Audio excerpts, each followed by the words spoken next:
नमस्कार साथियों, मैं देवेश शुक्ला आप सभी साथियों का स्वागत करता हूं एक बार फिर से आपके अपने यूट्यूब प्लेटफॉर्म एग्ज़ाम घर पर, जहां पे कि हम पढ़ रहे हैं उत्तर प्रदेश की जीके, जो कि हमारे आने वाले एग्ज़ाम्स में या जो भी ऐसे एग्ज़ाम्स हैं जहां पर भी उत्तर प्रदेश की जीके पूछी जाती है, उत्तर प्रदेश के बारे में पूछा जाता है, उनके लिए बहुत ही महत्वपूर्ण क्लासेस हैं।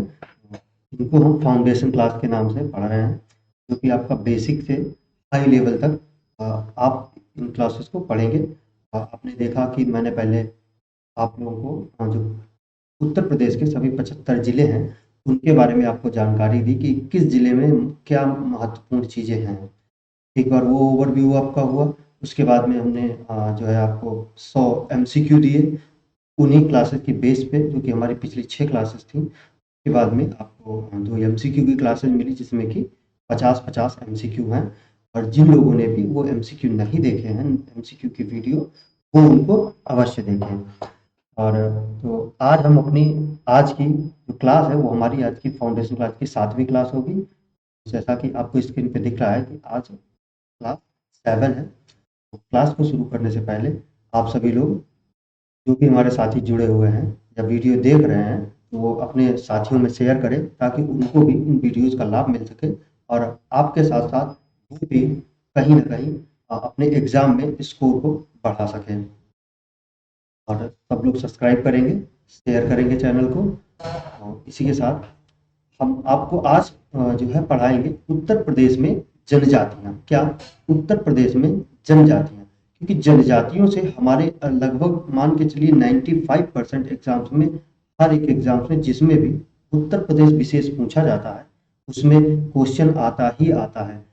पूछ लेगा आपसे कि कौन सी जनजाति उत्तर प्रदेश में निवास करती है, या कौन सी जनजाति उत्तर प्रदेश में निवास नहीं करती है।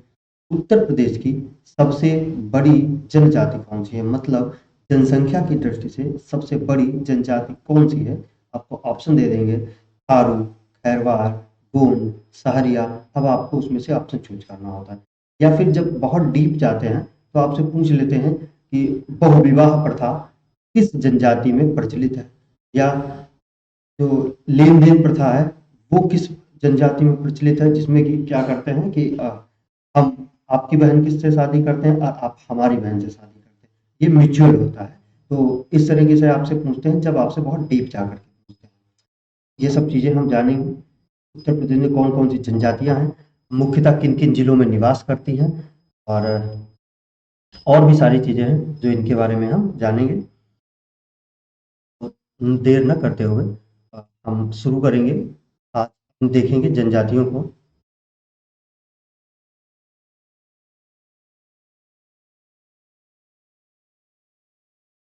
देखें, उत्तर प्रदेश की प्रमुख जनजातियां। क्या? उत्तर प्रदेश की प्रमुख जनजातियां। उत्तर प्रदेश की प्रमुख जनजातियां। अब इनके बारे में पहले एक दो पॉइंट देखेंगे। लिखा है, भारत की कुल अनुसूचित जनजाति का 1.09% भाग उत्तर प्रदेश में निवास करता। अब मोटा मोटा ये ऐसे याद रखिए कि जो पूरे भारत में जितनी भी अनुसूचित जनजातियां हैं, पूरे भारत में जो भी प्रतिशत है टोटल जनसंख्या में जनजातियों का, उनका 1.09% भाग कहाँ रहता है, निवास करता है? उत्तर प्रदेश। कितना? 1.09%। अगला पॉइंट है, जनगणना 2011 के अनुसार उत्तर प्रदेश में अनुसूचित जनजाति की संख्या कितनी है? 11,34,273। कितनी है? 11,34,273। जो उत्तर प्रदेश में जनजातियों की संख्या है 2011 की जनगणना के अनुसार, वो कितनी है? 11,34,273। तो आप इस लाइन को भी याद, इसे भी याद रखेंगे कि उत्तर प्रदेश में जनजातियों की कुल जनसंख्या कितनी है? 11,34,273। अगला पॉइंट है, जनसंख्या जनगणना 2011 के अनुसार उत्तर प्रदेश की कुल जनसंख्या में अनुसूचित जनजातियों का प्रतिशत 0.1%। अब देखिए, ये था आपका उत्तर प्रदेश में जनजाति, अनुसूचित जनजातियों की संख्या इतनी है। अब पूछा है, आप देख बत कहा है अगले पॉइंट में कि जो जनगणना 2011 के अनुसार जो उत्तर प्रदेश की जो टोटल जनसंख्या है, उसमें अनुसूचित जनजातियों का प्रतिशत कितना है? 0.6%। कितना? 0.6%। भारत की कुल जनसंख्या मतलब जो कुल अनुसूचित जनजाति है उसका जो कितना प्रतिशत उत्तर प्रदेश में निवास करता है, तो 1.09% है। लेकिन जो उत्तर प्रदेश की कुल आबादी है उसका सिर्फ और सिर्फ 0.6% क्या है? अनुसूचित जनजाति। आपको इसमें कंफ्यूज नहीं होना है, तो यहाँ से आप याद रखेंगे 0.6%। ठीक है।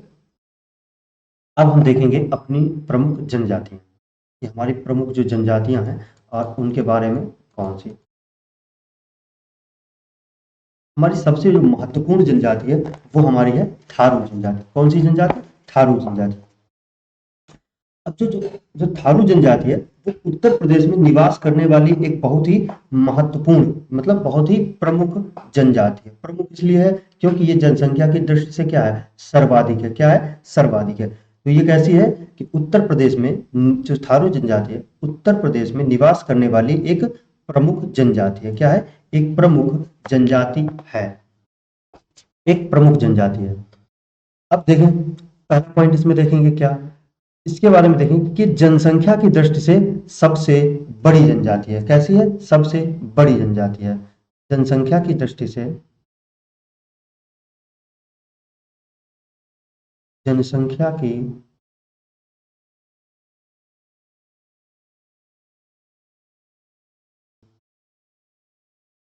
सबसे बड़ी जनजाति क्या है? सबसे बड़ी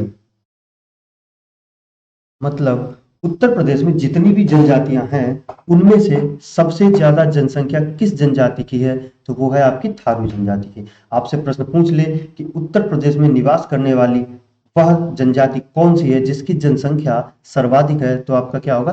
थारू जनजाति। ठीक है। अब इस ये क्या है? ये आपका जो थारू जनजाति है ये किस परंपरा को मानते हैं? ये मानते हैं आपके ये थेरवाद परंपरा को मानते हैं। किसको मानते हैं? थेरवाद परंपरा को मानते हैं। किसको मानते हैं? थेरवाद परंपरा।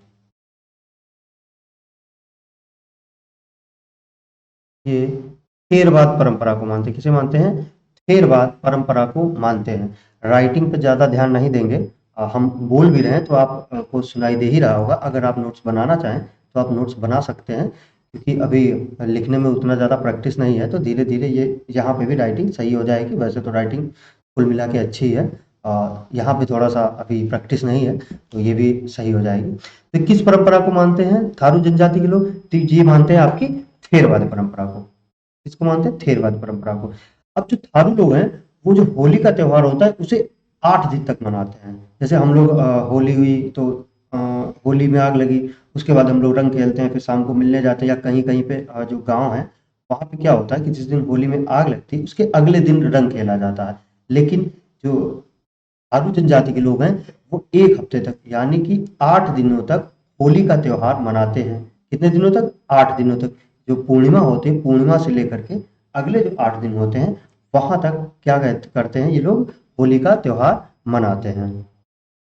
इस दिन होता क्या है? इस दिन जो महिला और पुरुष होते हैं इस जनजाति के, वो लोग क्या करते हैं? मदिरा का सेवन करते हैं। मदिरा यानी कि शराब का सेवन। और वहाँ पे ये विस्की और ये रम नहीं चलती है, तो इनका एक अपनी अलग ही प्रकार की मदिरा बनाते हैं, उसको उसका ही सेवन करते हैं। और क्या करते हैं? होली त्योहार पे ये लोग नृत्य करते हैं। और इस मदिरा को क्या कहते हैं? क्या कहते हैं? जाड़ कहते हैं। खुद बनाते हैं। और ये मदिरा को क्या कहते हैं? जो इनकी मदिरा होती है इसको क्या कहते हैं? जाड़ कहते हैं। जाड़। जो इनकी मदिरा होती है जिसको ये पी के नृत्य करते हैं उसे क्या कहते हैं? जाड़ कहते हैं। आप याद रखेंगे क्या? जाड़। जो थारू जनजाति के लोग होते हैं ये क्या करते हैं? जो भूत प्रेत टोना टोटका इस सब में बहुत ज्यादा विश्वास करते हैं कि उनको भूत सता रहा है, ये टोना कर दो, ये टटका कर दो तो इससे ये काम हो जाएगा, ये हो जाएगा। जो थारू जनजाति के लोग हैं ये आपके भूत प्रेत टोना टटका इन सब में क्या करते हैं? विश्वास रखते हैं। क्या विश्वास रखते हैं?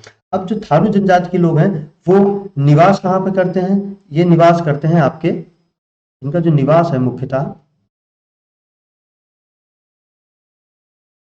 इनका निवास है तराई क्षेत्र में। कहाँ? तराई क्षेत्र में। तराई क्षेत्र। अब ये तराई क्षेत्र कहाँ है? ये शिवालिक पहाड़ियों, कहाँ पे? शिवालिक, हिमालय की शिवालिक पहाड़ियों, शिवालिक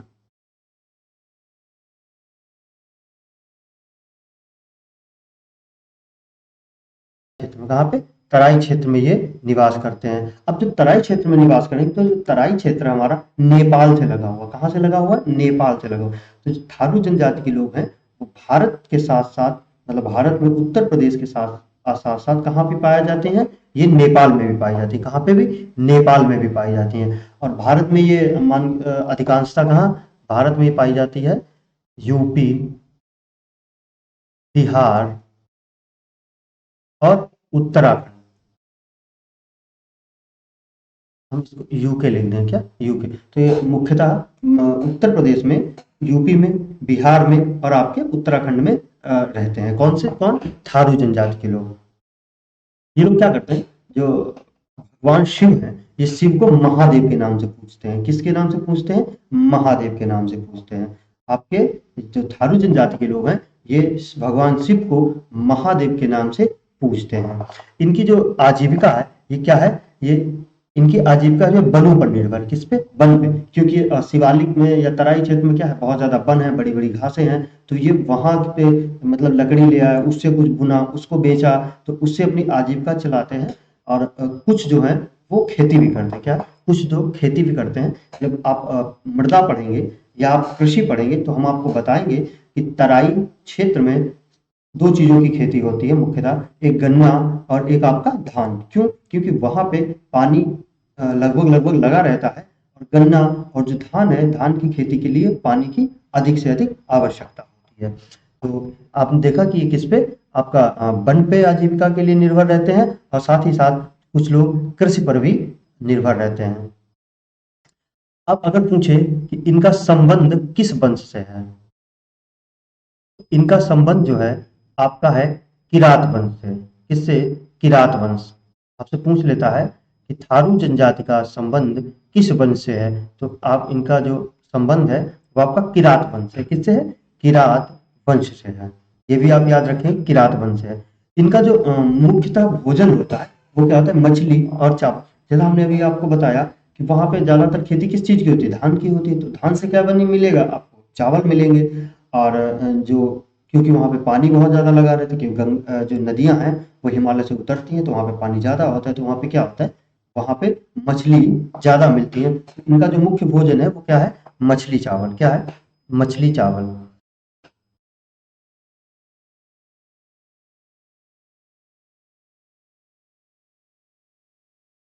मुख्य भोजन क्या है इनका? मछली चावल।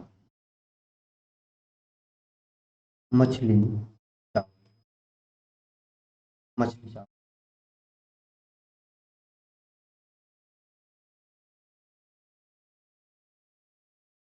मछली चावल इनका क्या है? मुख्य भोजन है। अच्छा, एक और चीज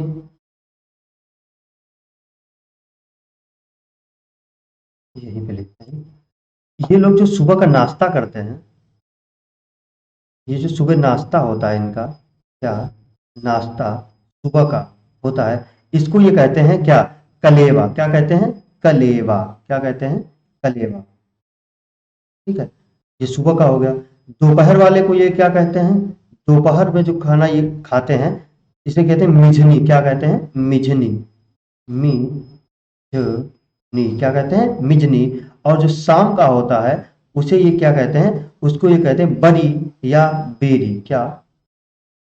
बरी या फिर बेरी। क्या? बरी या फिर बेरी। ये कहते हैं नाश्ते को। सुबह का नाश्ता, सुबह के नाश्ते को कलेवा, थारू जनजाति के लोग। दोपहर के खाने को ये लोग मिजनी कहते हैं। शाम के खाने को ये लोग क्या कहते हैं? बरी या फिर बेरी। जैसे हम लोग क्या कहते हैं? ब्रेकफास्ट, लंच और डिनर, वैसे ये लोग कहते हैं कलेवा, मिजनी और बरी या फिर बेरी। हाँ, एक और चीज सबसे इंपॉर्टेंट क्या है? ये जो दिवाली होती है, दिवाली को ये शोक पर्व, शोक के रूप में मनाते हैं। दिवाली जो है, दिवाली को ये कैसे मनाते हैं? शोक पर्व के रूप में मनाते हैं। किसमें? शोक पर्व के रूप में। हम लोग दिवाली को क्या करते हैं? बहुत ही हर्षोल्लास के साथ मनाते हैं। किंतु जो थारू जनजाति के लोग हैं वो दिवाली को शोक पर्व के रूप में मनाते हैं। किसमें मनाते हैं? शोक पर्व के रूप में मनाते हैं। यहाँ पे क्या है? संयुक्त परिवार देखने को मिलते हैं। कैसे परिवार देखने को मिलते हैं? संयुक्त परिवार देखने को मिलते हैं।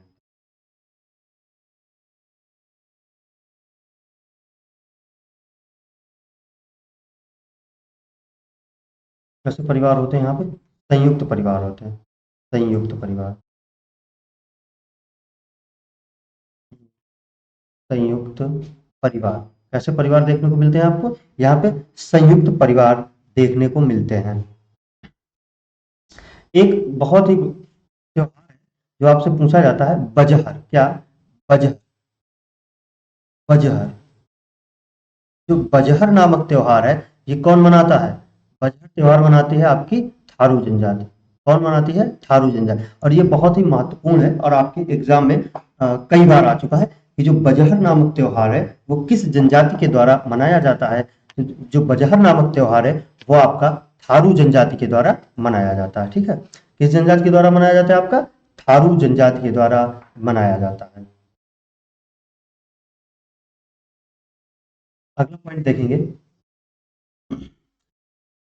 उत्तर प्रदेश सरकार ने क्या किया है कि जो थारू जनजाति के लोग हैं इनको क्या है, शिक्षा प्रदान करने के लिए लखीमपुर खीरी में एक महाविद्यालय खोला है। क्या है? लखीमपुर खीरी में एक महाविद्यालय है। कहाँ पे? लखीमपुर में महाविद्यालय,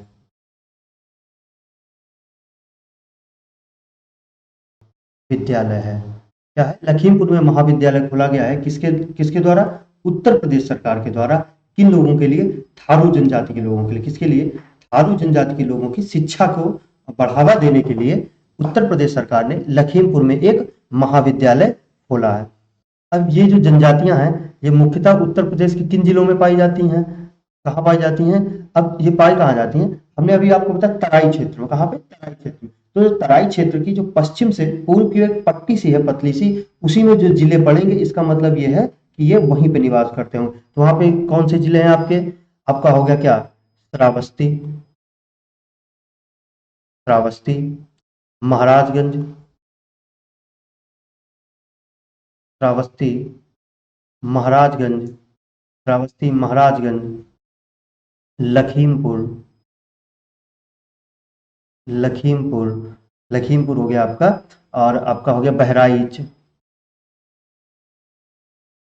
ये और भी जो जिले उस पट्टी पे पाए जाते हैं, मुख्यतः ये इन जिलों में क्या करते हैं? निवास करते हैं, इन जिलों में पाए जाते हैं। इसमें क्या है?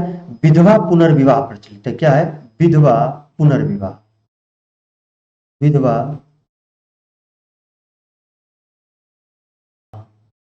प्रचलित है। किसमें? थारू जनजाति में। थारू जनजाति में क्या प्रचलित है आपका? विधवा पुनर्विवाह भी प्रचलित है। जो इस जनजाति में क्या है, जो पुरोहित होते हैं, क्या? पुरोहित, जो लोग विवाह संपन्न कराते हैं, जैसे हम लोग यहाँ आते हैं पंडित जी या आचार्य या पुरोहित बोलते हैं, तो इन लोगों में जो विवाह संपन्न कराते हैं उसे क्या बोलते हैं? भुर्रा। क्या बोलते हैं? भुर्रा। आप लिख लीजिए, पेज पे थोड़ी जगह कम है तो आप हमारे साथ साथ में नोट करिएगा, तो आपको याद रहेगा मैंने किस चीज को कहाँ पे क्या बोला है। तो क्या है? भुर्रा। क्या बोलते हैं इसको? भुर्रा बोलते हैं। एक और चीज है, जो इस जनजाति के जो लोग हैं जो शिवलिंग बनाते हैं, की पूजा करते हैं, वो आपका पत्थर का ना होकर के किसका होता है? बांस का होता है। ये कुछ खास जानकारी नहीं है, बस आपकी जानकारी के लिए बता दिए। जो थारू जनजाति के लोग हैं वो जो शिवलिंग होता है वो पत्थर का ना होकर के उनका किस चीज का होता है? आपका बांस का होता है। तो थारू जनजाति के बारे में हमने इतनी सारी जो जानकारी आपको दी है, इससे बाहर आपके एग्जाम में नहीं आएगा। ये हमारा ऐसा विश्वास है कि इससे बाहर आपसे नहीं पूछेगा एग्जाम में। तो देखेंगे, आरु जनजाति हो गई आपकी, और अगली जनजाति देखेंगे हमारी कौन सी है। अगली जनजाति हमारी गोंड जनजाति। कौन सी? गोंड जनजाति। अब जो थारू जनजाति थी वो जनसंख्या की दृष्टि से किस कौन सी नंबर पे जनजाति थी उत्तर प्रदेश की? पहली। और ये जो है जनसंख्या की दृष्टि से दूसरी सबसे बड़ी जनजाति है। किसी कैसी है? दूसरी सबसे बड़ी जनजाति, जनसंख्या की दृष्टि से दूसरी सबसे बड़ी जनजाति है। पहली सबसे बड़ी कौन हो गई आपकी? आगू हो गई, और दूसरी आपकी गोंड। कौन सी? गोंड है। अब जो गोंड जनजाति के लोग हैं, ये अपने आप को गोंड न कहलाकर क्या कहलाना पसंद करते हैं? कोयतोर। क्या? कोयतोर। कोयतोर कहलाना पसंद करते हैं। क्या कहलाना पसंद करते हैं? कोयतोर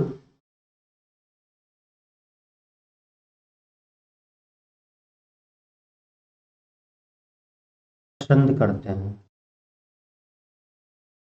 गोंड न कहला करके ये कहते हैं कि हमको आप क्या कहो, वो तो जैसे आपका बचपन में कोई नाम बचपन में रख देता है, कुछ भी, चिंटू मिंटू किंटू जिंटू, जो भी रख दिया। अब आप जब बड़े हुए तो आपको लगता है यार ये चिंटू, ये नाम क्या है? तो आप क्या कहते हैं? आप जो लोग आपको जानते हैं, एक स्कूल का नाम होता है जो आपका ऑफिशियल होता है, बढ़िया सा पता चला लिख दिया, बढ़िया सा नाम रख दिया, शशांक शेखर, या रख दिया, कुछ भी रख दिया, फन्ने खां, कुछ भी रख दिया। तो अब आपको पता चला जो बचपन में नाम चिंटू पिंटू मिंटू और कुछ भी रख दिया, तो आपको कहलाना पसंद नहीं होता है। तो आप जब बड़े होते हैं तो आप क्या कहते हैं कि हमको ये मत कहा करो, हमारा नाम शशांक है तो हमको आप शशांक कहा करो। तो उसी तरह से जो गोंड जनजाति के लोग हैं, ये अपने को गोंड न कहला करके कोयतोर कहलाना पसंद करते हैं। क्या कहलाना पसंद करते हैं?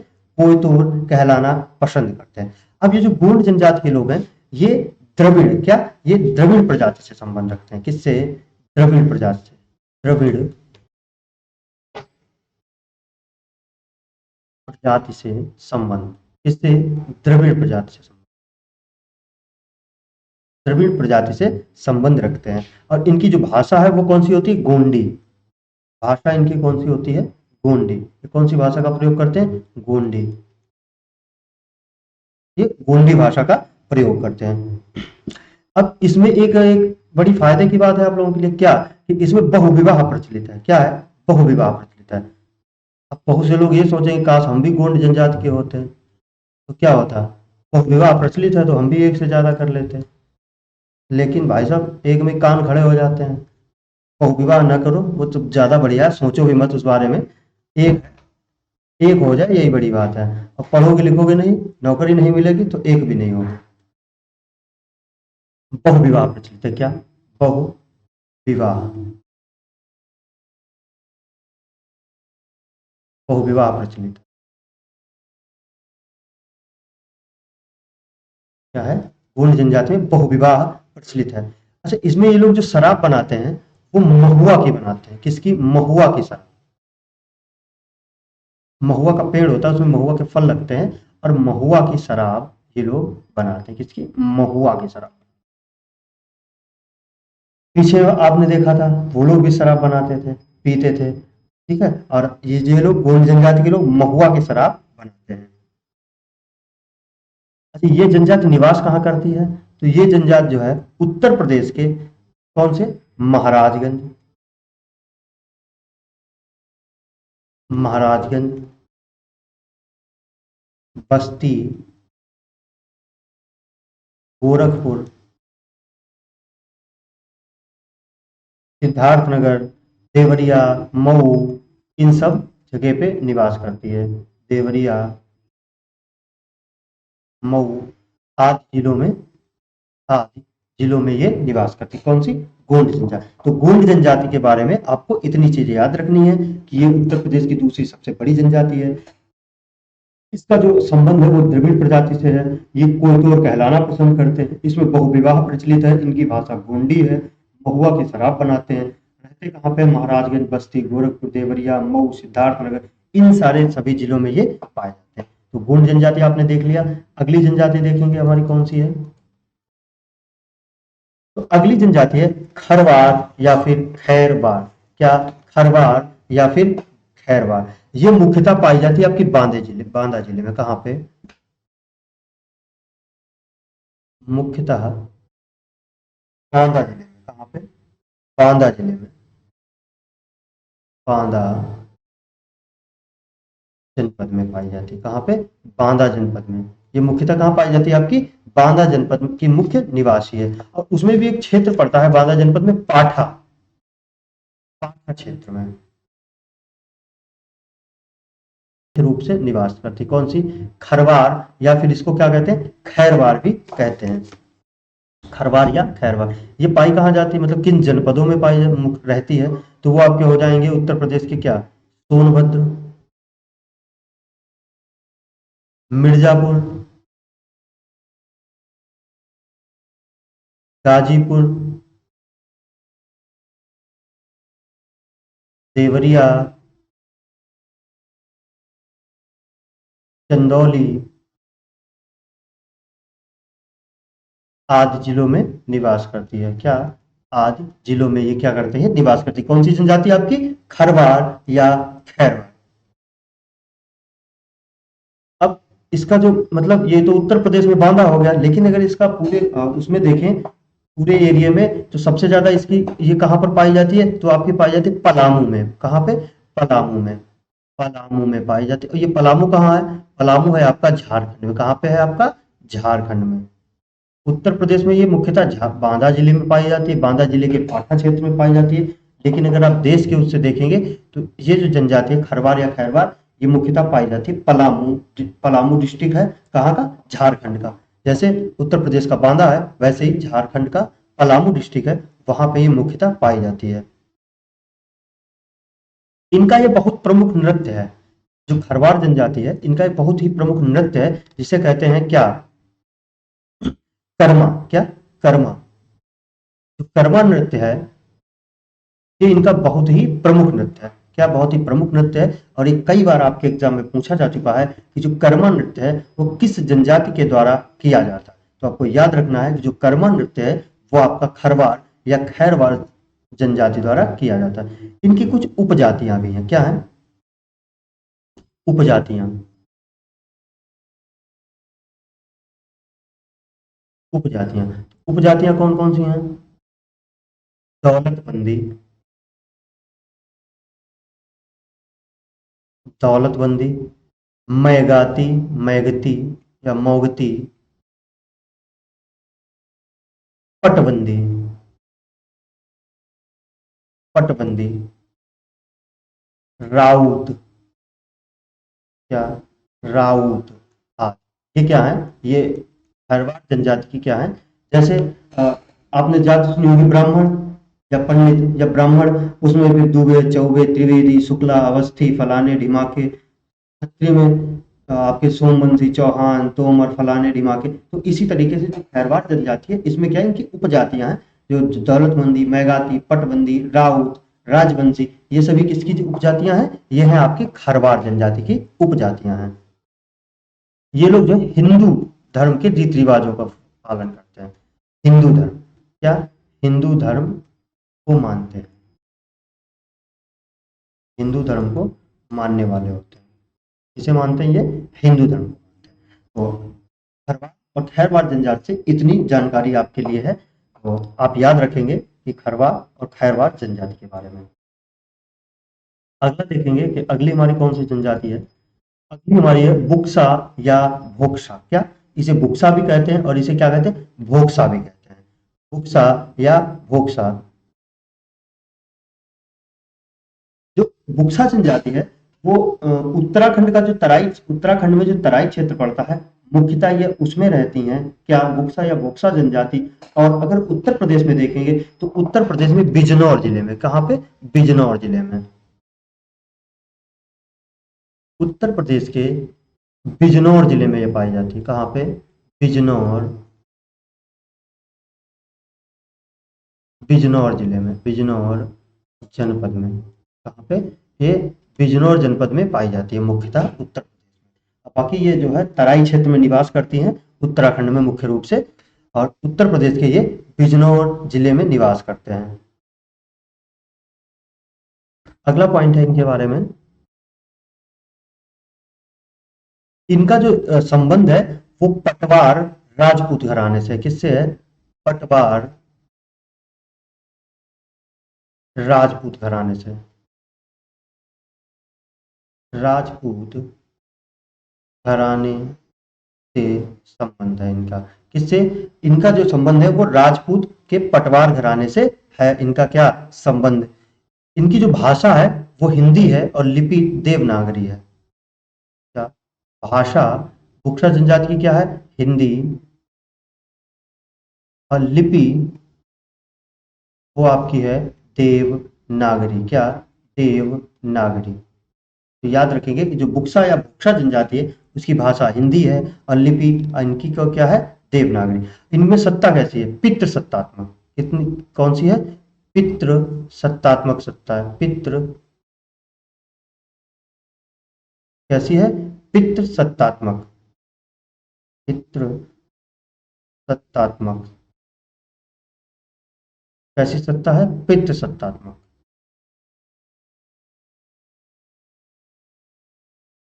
पितृ सत्तात्मक सत्ता है।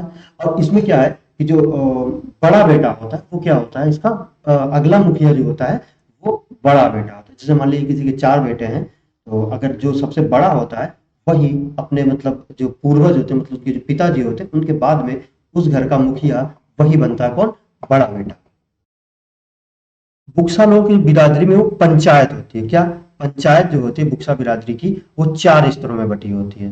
इनकी एक होती है पंचायत, क्या होती है, पंचायत। ये कितने स्तरों में बटी होती है, जो इनकी जो पंचायत है ये इनकी 4 स्तरों में बटी होती है। किसमें, 4 स्तरों में। आपसे पूछ ले कि जो बुक्सा लोग और बोक्सा की पंचायत होती है वो कितने स्तरों में बटी होती है, वो आपकी बटी होती है 4 स्तरों में। कितने स्तरों में, आपके 4 स्तरों में, जिसमें जो सर्वोच्च अधिकारी होता है उसे क्या कहते हैं, मुंसिफ। क्या कहते हैं, मुंसिफ। क्या कहते हैं, मुंसिफ।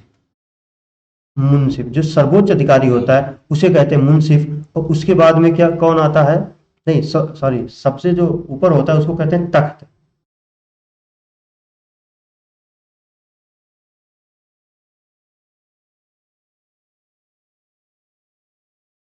इसको कहते हैं तख्त। तख्त ये कितने स्तरों में है, 4 स्तरों में है। पहला तख्त हो गया, दूसरा मुंसिफ हो गया, तीसरा हो गया दरोगा, क्या, दरोगा। और चौथा आपका क्या हो जाता है, सिपाही। क्या, सिपाही। तो जो इनकी पंचायत है 4 स्तरों में बटी है, तख्त, मुंसिफ, दरोगा और सिपाही। ठीक है। और ये जो होते हैं ये लोग, ये कैसे होते हैं, ये वंशानुगत होते हैं। कैसे होते हैं, वंशानुगत होते हैं। कैसे होते हैं ये सभी वंशानुगत होते हैं, वंशानुगत।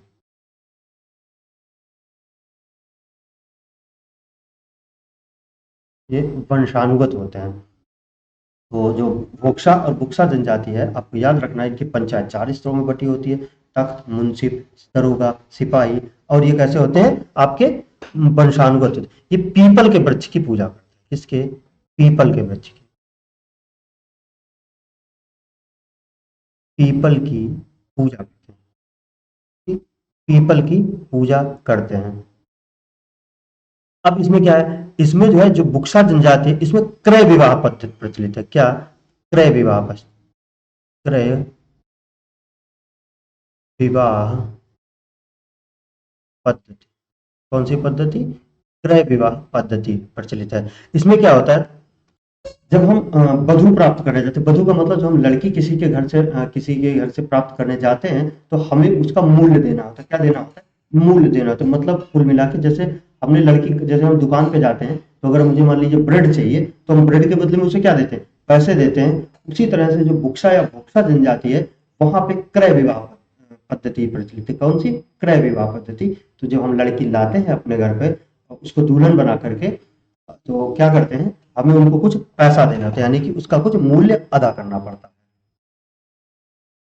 बुक्सा जनजाति परियोजना, क्या, बुक्सा जनजाति परियोजना कब चलाई गई थी, 1983-84 में एक परियोजना आई थी जिसका नाम था बुक्सा जनजाति परियोजना। ये कब आई थी, 1983-84 में। कब आई थी, 1983-84 में।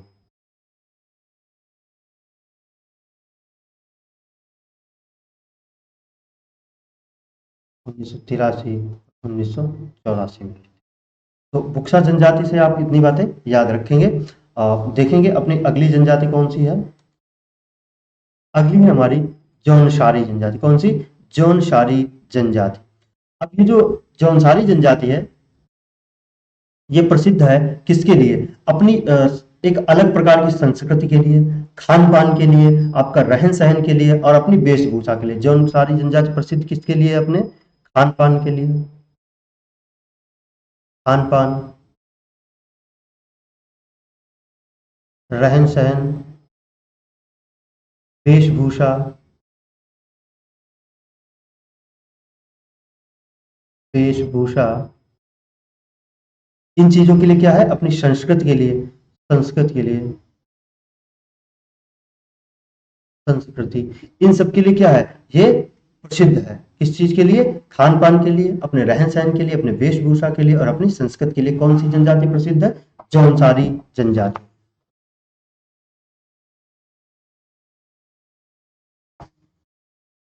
इसमें जो आपकी पारिवारिक सामाजिक व्यवस्था है ये पाई जाती है, तो इसमें कैसी है, पितृ सत्तात्मक, कैसी है, पितृ सत्तात्मक,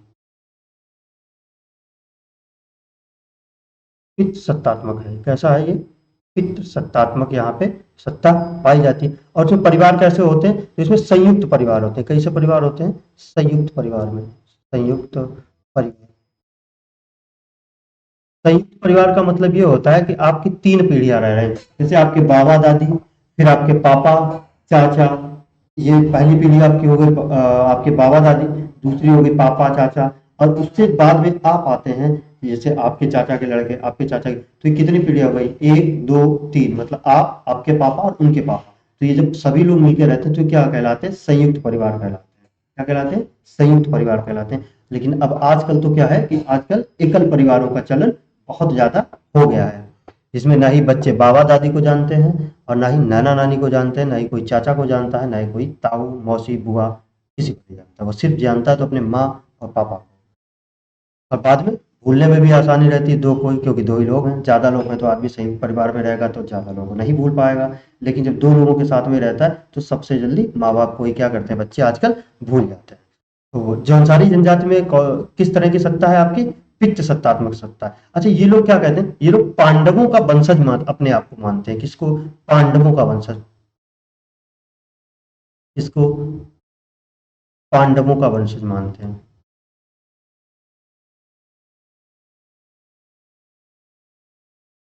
पांडवों का वंशज खुद को कहते हैं, क्या कहते हैं, पांडवों का वंशज। किसका वंशज, पांडवों का वंशज कहते हैं। अच्छा, इसके कुछ नृत्य हैं, इस जो जौनसारी जनजाति है इसके कुछ प्रमुख नृत्य हैं। वो तो कौन कौन से हैं? तो आपके प्रमुख नृत्य हैं, रासो, क्या है, रासो, झेला, रासो, झेला, घुमशू, घुमशू, आदि, ये जो है जौनसारी जनजाति के कुछ प्रमुख नृत्य हैं। कुछ और चीजें, जैसे ये लोग बैसाखी को क्या कहते हैं, बिस्सू कहते हैं, क्या कहते हैं, जो बैसाखी होती है, बैसाखी, ये बैसाखी को कहते हैं बिस्सू। आपका ये वाला सा नहीं होगा,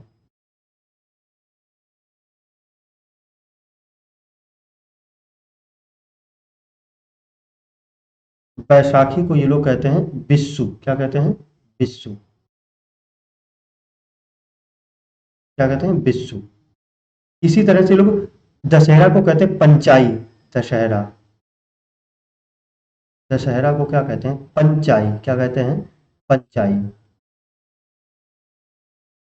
दिवाली को कहते हैं दियाई, दिवाली को ये लोग क्या कहते हैं, दियाई, क्या कहते हैं, दी या ई, दियाई। तो इसी तरह से ये इनके जो नृत्य हैं आपके, रासो, झेला, धूमसू, सराई आदि, और ये बैसाखी को बिस्सू कहते हैं, दशहरा को पंचाई कहते हैं और दिवाली को दियाई कहते हैं। जो ये जौनसारी जनजाति है इसको आर्थिक बेस पे जो इनके पिछड़ेपन था, इसकी वजह से इनको जो है अनुसूचित जनजाति का दर्जा कब दिया गया था जौनसारी जनजाति को, तो इनको दिया गया था 1967 में, इन्हें अनुसूचित जनजाति का दर्जा दिया गया था। ये बात भी आप याद रखेंगे और पढ़ेंगे अपनी अगली जनजाति की तरफ कि हमारी अगली जनजाति कौन सी है। तो हमारी अगली जनजाति है बैगा, कौन सी, बैगा। अब ये कहाँ निवास करती है मुख्यतः, जो बहुत इंपॉर्टेंट चीज है, ये आपकी सोनभद्र में निवास करती है। कहाँ पर, सोनभद्र में निवास करती है ये जनजाति, बैगा जनजाति सोनभद्र जनजाति में, सॉरी, सोनभद्र जनपद में निवास करती है। और ये क्या है, जो बैगा जनजाति है ये आपकी द्रविड़ समुदाय की जनजाति, किसकी, द्रविड़ समुदाय की, द्रविड़ समुदाय की जनजाति किसकी है? द्रविड़ समुदाय की जनजाति है। और ये अपने पूर्वज किसे मानते हैं? नागा बैगा को। इसको पूर्वज मानते हैं। इनके जो पूर्वज हैं वो मानते हैं कि इसको नागा बैगा को। क्या? नागा बैगा। ये मुख्यतः क्या करते हैं? कृषि। क्या करते हैं? कृषि। इनका जो मुख्य आजीविका है वो क्या है? कृषि है, या फिर वन। वन से भी अपनी आजीविका चलाते हैं, और कृषि जो है इनका मुख्यतः जो इनका जो आजीविका है वो कृषि से होती है। तो बैगा जनजाति से आपको इतनी चीजें याद रखनी है। अगला है सहारिया। क्या है? सहारिया। सहारिया जनजाति कहाँ पाई जाती है? ये बुंदेलखंड क्षेत्र में।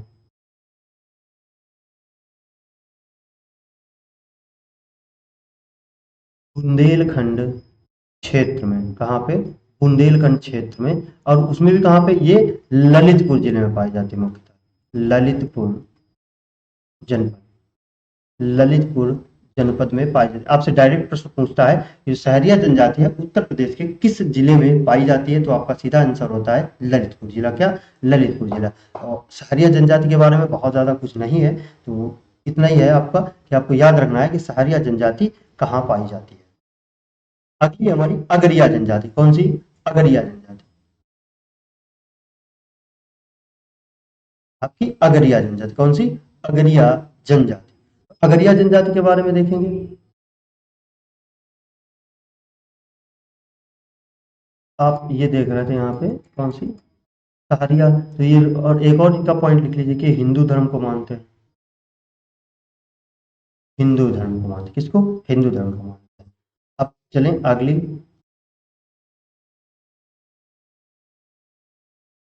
जो है हमारी अगरिया। क्या? अगरिया जनजाति। अगरिया जनजाति के बाद ये लोग जो है अपने आप को क्या कहते हैं? लोहार भी मानते हैं। अपने आप को लोहार भी कहते हैं। लोहार भी कहते हैं। अब आपको पता होगा कि लोहार लोग क्या करते हैं? वो लौह अयस्क को पिघला करके जैसे आपका हसिया हो गया, खुरपी हो गया, चाकू हो गया, ये सब चीजें बनाते हैं। कौन? अगरिया जनजाति के लोग, जो कि अपने आप को लोहार भी कहते हैं। और यही इनका क्या है? मुख्य व्यवसाय। क्या है इनका? इनका व्यवसाय क्या है? तो इनका व्यवसाय है आपका अयस्क पिघलाना। क्या?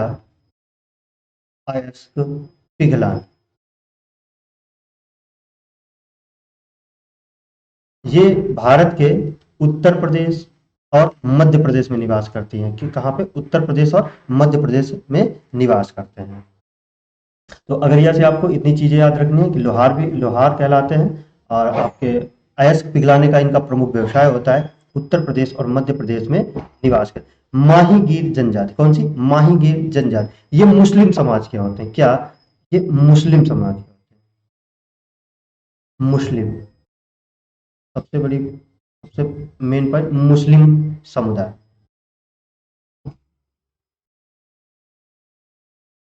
ये उत्तर प्रदेश के कहाँ पाए जाते हैं?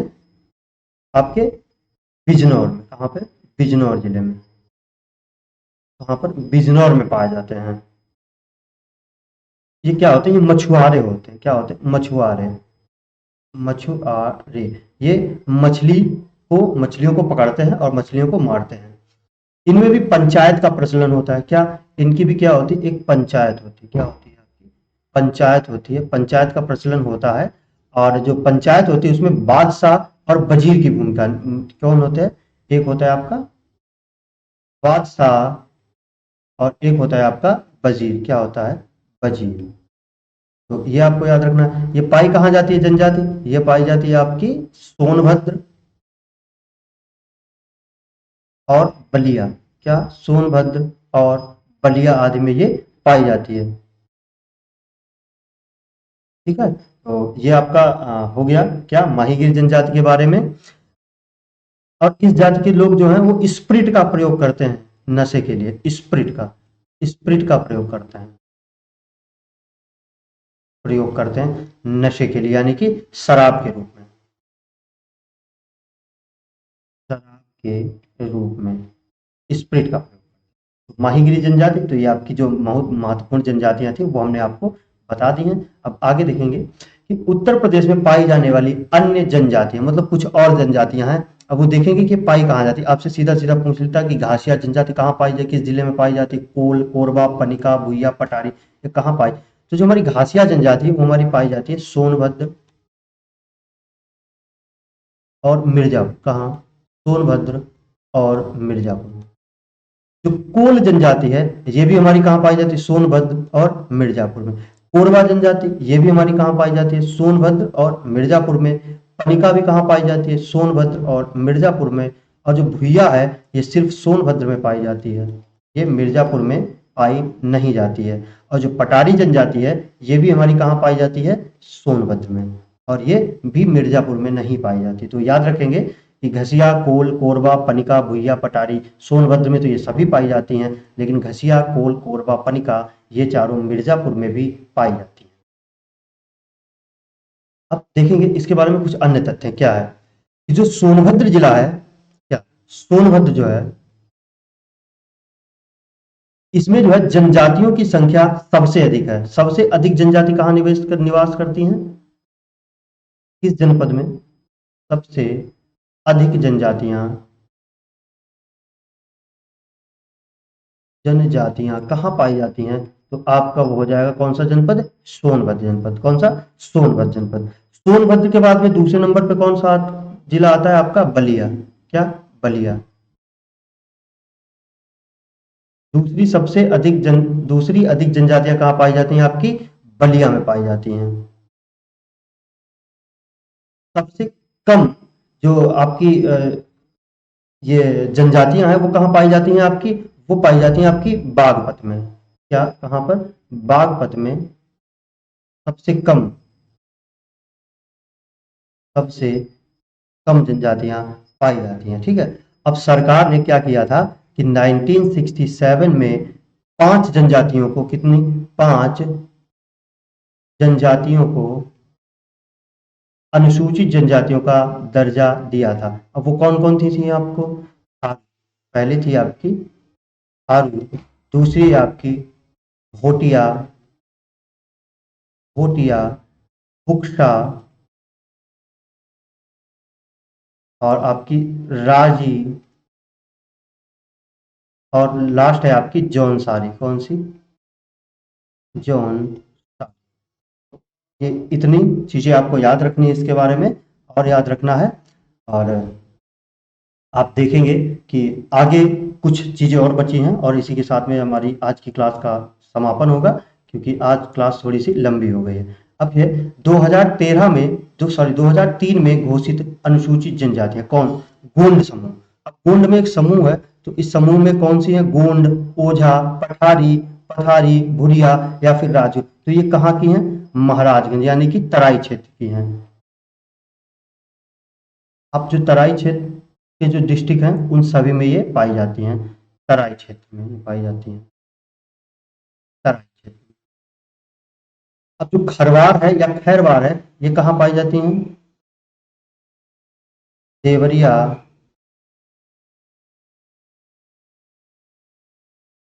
बलिया आदि जिलों में पाई जाती है। और जो सहरिया है ये आपकी ललितपुर में पाई जाती है। कहाँ पाई जाती है, ललितपुर में पाई जाती है। बैगा आपकी सोनभद्र में पाई जाती है। कहाँ पाई जाती है, सोनभद्र में। इनको आप ऐसे ही याद कर लेंगे, इसमें बहुत ज्यादा दिमाग नहीं लगाना है। पहरिया भी सोनभद्र में पाई जाती है, अगरिया भी आपकी सोनभद्र में पाई जाती है, पटारी भी आपकी सोनभद्र डिस्ट्रिक्ट में पाई जाती है, पंखा या पनिका ये कहाँ पाई जाती है, आपकी सोनभद्र और मिर्जापुर। कहाँ, सोनभद्र और मिर्जापुर में पाई जाती है। अब जो भुइया है ये आपकी सोनभद्र में ही पाई जाती है। कहाँ पे, सोनभद्र में पाई जाती है। और जो चेरो जनजाति है ये आपकी सोनभद्र और वाराणसी में, यहाँ पे सोनभद्र और